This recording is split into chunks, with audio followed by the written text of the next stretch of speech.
Thank you very much.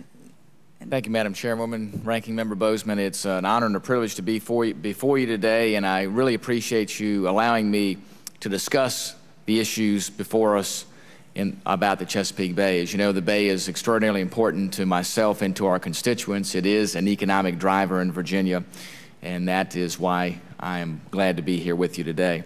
I'm also pleased to be joined by my colleague from Virginia, Congressman Connolly.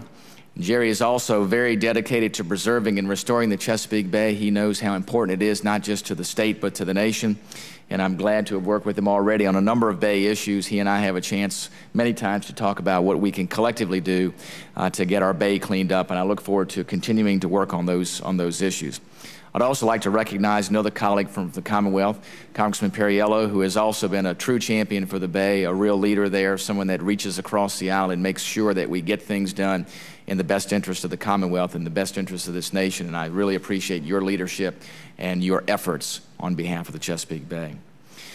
I'm fortunate to represent Virginia's 1st District, which stretches from the exurbs of Washington, D.C. down to Hampton Roads. And the 1st District includes many of the major tributaries of the Bay, the Potomac, the Rappahannock, the York, and James Rivers. And just as the Bay has shaped the lives and livelihood of Virginia residents for centuries, the Bay continues to be a central part of life in our region.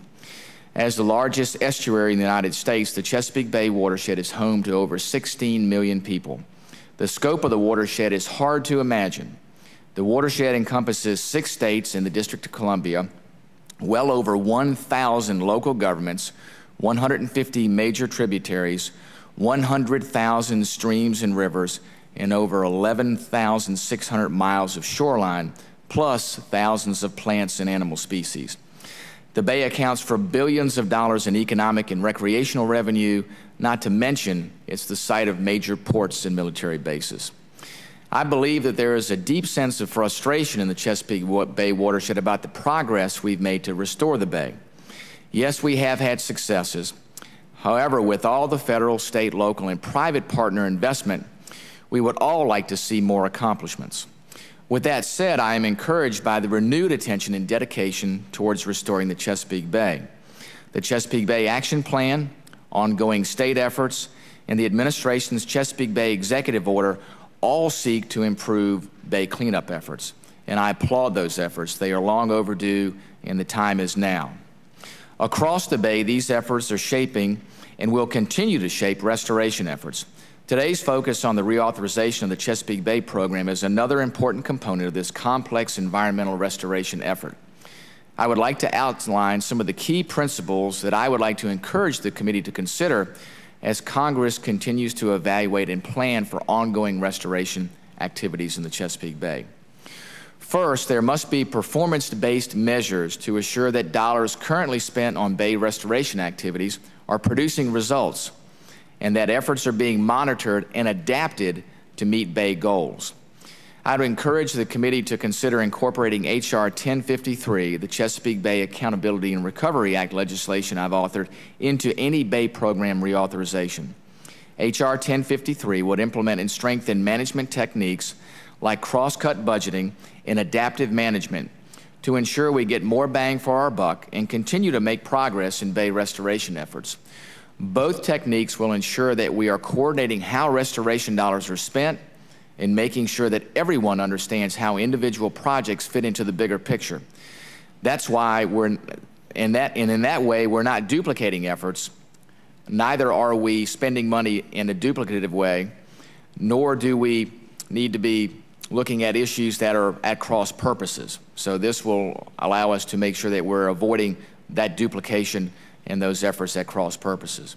The Chesapeake Bay Accountability and Recovery Act would require the Office of Management and Budget, in coordination with state and federal agencies involved in the Bay, to report to Congress on the status of Chesapeake Bay restoration efforts. That way, Congress is kept up to date on an annual basis, and just like anything else, we can make changes accordingly.